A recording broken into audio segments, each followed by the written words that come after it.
Hey, this is a Reaper War review. I'm mainly gonna cover flank specifics as Reaper, how to pincer, and give you some visual examples of everything. Hope you will enjoy the video. So far, let's take a look. The question is, so at the moment, yeah, we're playing kind of a more of a frontline variation. Yeah, we noticed that there is a brick, we noticed that there is a hog. Is there a point where we could have teleported on the high ground? Yeah, I guess so. Yeah, I could have. Yeah, so that is something what you can look for a lot, trying to create this extra angle of pressure. Your teleport is just a tool. Think about it like it allows you to set up on the better position properly. So you do take a position, like with the Winston. Yeah, maybe you take a position here with the Winston, and then you drop. Yeah, on the enemy. So with the Winston, we don't just play here. Yeah, we like wanna go on the enemy from kind of behind slightly, so we turn them around. That is the same thing, because you only one Reaper, if you can make their resources to turn around at you, that's a big deal. Shield of the brick, hook of the hog. So they have a brick and they have a hog. Yeah, right. So they have a brick, they have a hog, and let's say Genji, they turn around at you and they try to deal with you. And after that, when this happens, because they just deal with you, but they're not dealing with 4 people, these 4 people can kill something, but let's say they don't. Let's say these guys, they don't turn around, then at least what you can do is to kill them. So teleport to setup is really good. I'd say you're looking to participate in this fight. So where are we taking the fight, first of all? I guess here, like on the corner, probably. Yeah, maybe it can be just at the start. It can be this corner. So for us, it's just the question is how we can set up. So what do we do to set up for this fight? Where you can go? I could maybe teleport on high ground. Yeah, teleporting on high ground simply. Yeah, you can actually even teleport up here if I'm not mistaken, or like we teleport this way, and then you participate in a fight. Like, your biggest thing is that you're not just in the front line doing damage, but that you turn around the enemy and you pincer them. This concept, like, with the flanks, when you try to do this, you pincer an enemy, so they don't have a choice. They either have to fight you, and then there is a lot of damage coming from you, or they have to fight your team. And it doesn't matter what they do, they're still gonna get a lot of damage in them, and then they're gonna get a lot of resources forced as well. And potentially, that is, yeah, ideally, that is our goal anyway. We just want to look to force those resources, but because we're stuck on the main, it becomes really difficult for you to force anything, because they can just constantly kite. They can just constantly kite, but the advantage of the pincer is that they can't kite comfortably. If they kite, there will be a really high cost for that. That will be really difficult to do so. Then there is the question here. Let's look at the timer. Let's look for how long we've been in this position. So we've been like, it's starting with 17. Let's start with 17 timer. And then you shoot. Okay, you reload, shoot again. And then we shoot more. It's on the front line, becomes difficult for you to deal proper damage. So it's like 20 seconds of non-effective damage. So that's a big difference between doing this, yeah, like this really when we far, yeah, so we reload as well, we're shooting, and between doing this. And so I'm taking my time. Okay, where's the enemy? Close the distance, and like even one shot the robot here, but you get what I mean, yeah? This setup, it actually allows you to deal more damage, you know? It's kind of connected to the mechanics problem a lot of Reapers have as well, is that instead of taking their time, making sure they can deal enough damage towards an enemy. What they do a lot, they do this. They shoot, they panic, they shoot a lot around, yeah, kinda, yeah, maybe it's not accurate, but this looks like kind of like this, yeah, where they shoot around like this, but what they could have done is, instead of doing a lot of shots like that, just wait, and then shoot. Wait, shoot. Shoot one more time, yeah? That's what we call trigger discipline, shooting when it actually matters. So we don't want to be shooting at our far range, but we rather take it our time and set up properly. We take our time because that allows us deal more damage. So we can, again, think about where the fight's gonna be. And your idea is to try to pincer an enemy. Your idea is to try to pincer an enemy, try to look for more of a flankish engagement for that, yeah? So how do you drop then? Where do you drop then? Maybe on the right side? Yeah, kind of towards the right. Is that corner? Is it good? Yeah. Yeah, I think so. might be okay. Yeah, definitely. So again, it takes so many resources for the enemy team to actually kite you. Let's say they do kite, you still stay, and then they panic, and then what happens? They kite towards this side, and then because they kite towards this side, they still get shotted from you and your team. That is the pincer. Suddenly, pincer. Here's just slightly more awkward because they can kite. That's why you can maybe go towards the left side a little bit more. Yeah. So instead of doing this, I rather do this. Yeah. And you also potentially have some cover you can use. So you can shoot the Mercy, yeah, like this, okay, perfect. And then you're not gonna be exposed to the Jungle Queen, or maybe Brigitte as well. I'm trying to do the pincer. Let's say you're trying to do the pincer towards the brick, so because it seems like it's fairly well, your team, they're able to shoot the brick, but are they really able to do a lot of damage to her if she turns around at you? Yeah, like is she gonna be really killable?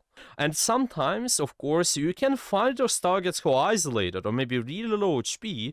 If you notice, you can kill them by yourself. I would say you can go for it. You can go for it. Try to do something towards them. But most of the time, it's really important to recognize those situations as well, because your team can realistically do damage only in this area.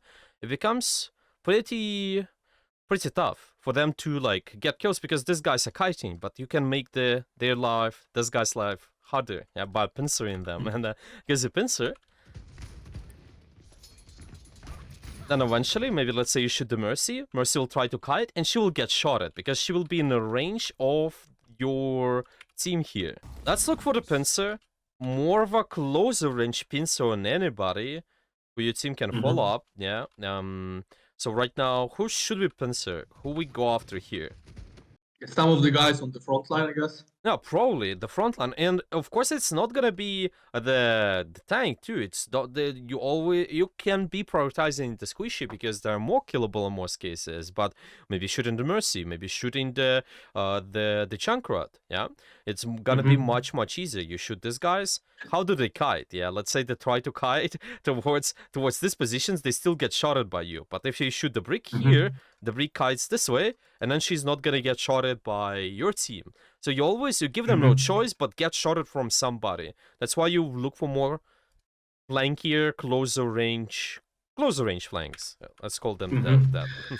I would say it's relatively okay what you did. By the way, you switched towards the Mercy also, which is good, but that's what I mean. You force the Mercy to play in this position, maybe because you shot her once, and then see what happens. When she's trying to kite, she's kiting towards your team's line of sight.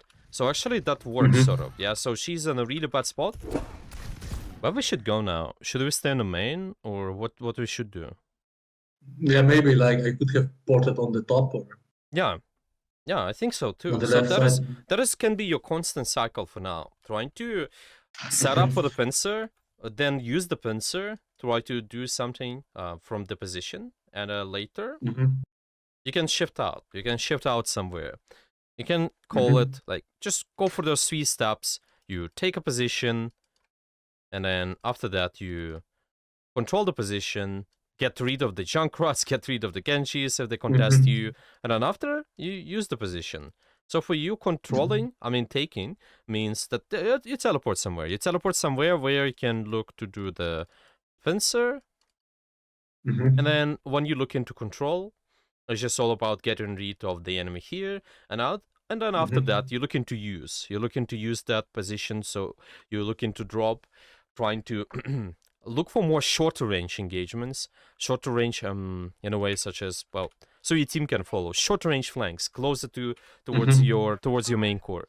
Because let's say your main core here, they can follow up. And let's say you shift out towards them, now they can save you. But let's say you engage too early here, and your main core somewhere there, then you can die. That is the only difference.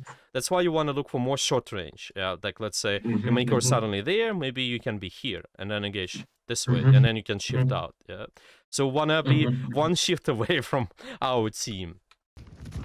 So wanna think how to set up the pincer here. What we can do, where we can go. Maybe the house on the right side. Yeah, like doing this. This is okay.